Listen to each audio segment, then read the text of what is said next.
আসসালামু আলাইকুম সবাইকে। আজকে আরেকটি ভিডিও নিয়ে আপনাদের মাঝে হাজির হয়েছে।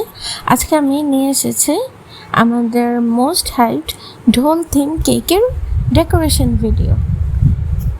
তাহলে চলুন শুরু করা যাক। তো প্রথমে আমি ক্রাম্প কোট করে নিয়েছি। দেখুন এইভাবে আমি কেকটাকে প্রথমে সেট করে নিয়েছি ঢোলের শেপে। তারপর হচ্ছে এটাকে শুইয়ে দিয়েছি বোর্ডের মধ্যে। প্রথমে আমি দাঁড় করিয়ে আর কি সেট করেছি, পরে এটাকে শুইয়ে এভাবে ঢোলের মতো সেট করে নিয়েছি এবং ক্রাম্প কোট করে নিয়েছি। ক্রাম্প কোট করে আমি ফ্রিজিং করে নিয়েছি অনেকক্ষণ।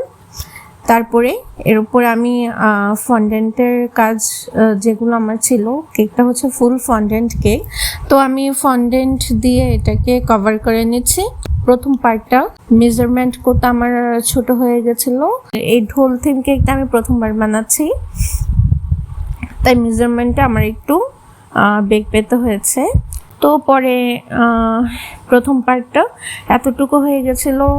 তারপর আমি একটি ফন্ডেন্ট স্মুদার দিয়ে স্মুথ করে নিয়েছি এবং যে পার্টটা বাকি ছিল ওটাকে আমি আবার আরেকটু ফন্ডেন্ট দিয়ে কভার করে দিয়েছি এবং ফন্ডেন্ট স্মুদার দিয়ে ভালো করে স্মুথ করে দিচ্ছি। তো আমি ফন্ডেন্ট টুল দিয়ে ফন্ডেন্টটাকে সেট করে নিয়েছি এবং বাড়তি যে ফন্ডেন্টটা সেটা আমি একটু সিজার দিয়ে কেটে নিয়েছি।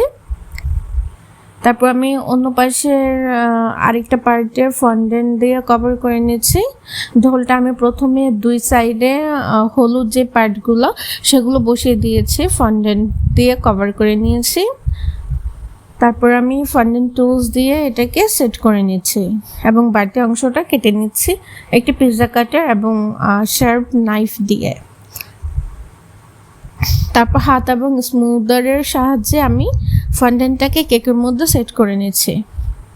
তারপর হচ্ছে আমি ঢোলের মুখটা আর কি সাদা ফন্ডেন্ট দিয়ে রাউন্ড করে কেটে সাদা ফন্ডেন্ট দিয়ে কভার করে নিচ্ছি, যেহেতু এটা ফুল ফন্ডেন্ট কেক, এবং স্মুদার দিয়ে স্মুথ করে নিচ্ছি। এরপর আমি বাড়তি অংশটা সিজার দিয়ে কেটে নিচ্ছি।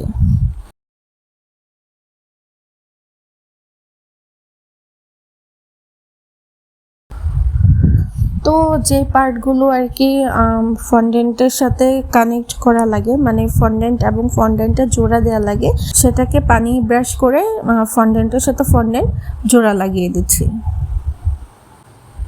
তো এই যে আমার মিডল পার্টে ছিল একদম ডার্ক গ্রিন একটা কালার, আমি ডার্ক গ্রিন কালার ফন্ডেন্ট দিয়ে সেটা কভার করে নিয়েছি।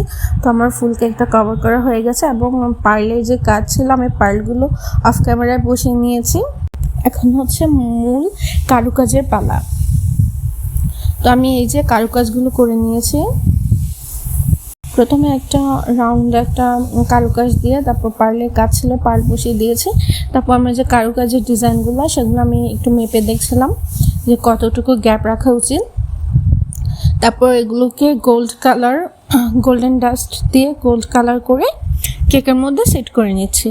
তারপর যে জায়গাগুলো আবার একটু গোল্ড কালারটা সরে গেছে সেগুলো আবার একটু ব্রাশ করে দিয়েছি। সব কারুকাজগুলো আমি ওয়াটার ব্রাশ করে, মানে পানি ব্রাশ করে কেকের মধ্যে সেট করে নিয়েছি। ফন্ডেন্টের সাথে ফন্ডেন্ট জোড়া দিতে হলে পানি ব্রাশ করে জোড়া দিলে হয়ে যায়, জোড়া লেগে যায়, গ্লুয়ের মতো কাজ করে। তারপর আমি বাকি যে ডিজাইনগুলো আছে সেগুলোও করে নিলাম। এই যে সম্পূর্ণ একটা কারুকাজ আমি কেকটাতে করে নিলাম। এগুলো আমি সব ফন্ডেন্ট মোল্ডের সাহায্যে করেছি এবং ফন্ডেন্ট দিয়ে করেছি। এই কেকটা করতে আমার প্রচুর সময় লেগেছে, অলমোস্ট 3 দিন লেগেছে আমার সম্পূর্ণ কাজ শেষ করতে। কোটিং থেকে শুরু করে, কেক বেক থেকে শুরু করে, ফন্ডেন্ট প্লাস ডিজাইন সব কিছু মিলে আমার 3 দিন লেগেছে। ভালো লাগলে অবশ্যই আমাদের ফেসবুক পেজ এবং ইউটিউব চ্যানেলটি সাবস্ক্রাইব করে দিবেন এবং ফেসবুক পেজে ফলো দিবেন। এই যে আমার সম্পূর্ণ কেকটি রেডি হয়ে গেছে।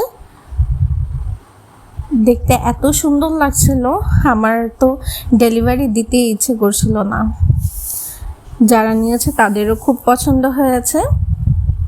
আপনাদের কেমন লাগলো জানাবেন। আজ তাহলে এ পর্যন্তই। আসসালামু আলাইকুম, আল্লাহ হাফিজ।